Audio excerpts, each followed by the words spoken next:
पहली जनवरी दिमाग में मच गई खलबली। जैसे ही आई पहली जनवरी दिमाग में मच गई खलबली। सोचा लोगों को दे आए नववर्ष की शुभकामनाएं, देखे लोगों की क्या है प्रतिक्रिया। तो घर से निकलते ही दुकान पर बैठे मिल गए एक सेठ और बढ़ती महंगाई सा था उनका पेट।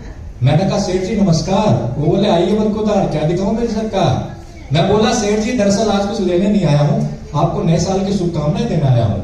वो बोले अच्छा भाई साहब, दरअसल बिजनेस के चक्कर में अपना तो हो जाता है बुरा हाल और पता ही नहीं लगता कब आ जाता है पुराने की जगह में। पिछले साल लक्ष्मी जी की कृपा से अच्छा प्रॉफिट हो गया है। पहले तो सिर्फ एक डीडीए फ्लैट था, अब तो इंपोर्टेड कार और बंगला वगैरह भी हो गया है।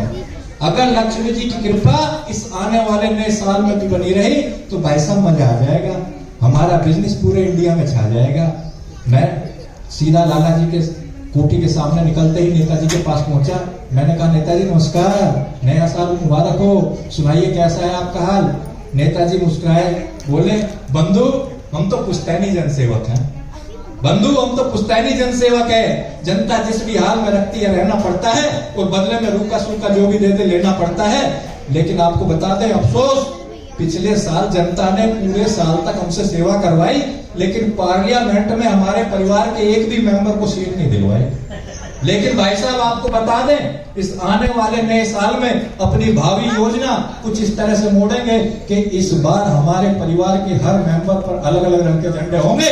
वैसे तो हम सब एक होंगे, लेकिन बाहर खूब दंगे होंगे। ईश्वर ने चाहा तो ये आने वाला नया साल खाली नहीं जाएगा, कम से कम परिवार के मेंबर को तो जनसेवा का मौका मिल जाएगा। मैंने नेताजी को बीच में ही टोका, भाषण लंबा करने से रोका। अच्छा चलो अब चलता हूँ, किसी दिन फुर्सत में आऊंगा, आपकी सुनूंगा, अपनी सुनाऊंगा। उन्होंने नेताजी की कोठी के सामने एक है मजदूर बस्ती जिसकी हालत दिन प्रतिदिन हो रही है खस्ती। वहां से निकलते हुए मैंने बुजुर्ग से पूछा, चाचा कैसे हो, नया साल मुबारक हो। मेरी बात सुनकर मैं कुछ ना बोला, ना हिला ना डुला, बस टक ही लगाया मेरी ओर ही घूरता रहा।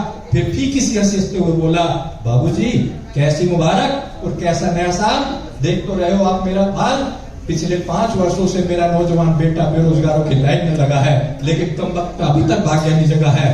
इस साल मेरी एक जवान बेटी घर पर ही बैठी, एक दूसरी इस साल और जवान हो जाएगी। आप ही बताइए बिना दहेज के वो कैसे ब्याही जाएगी।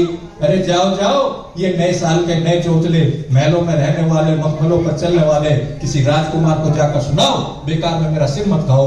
मैं वहीं से वापस लौट आया, न कुछ बोला न कुछ खाया, न जाने कब तक क्या सोचता रहा। आज के हालातों को अपने विचारों की तराजू पर तोलता रहा, अपने विचारों की तराजू पर तोलता रहा।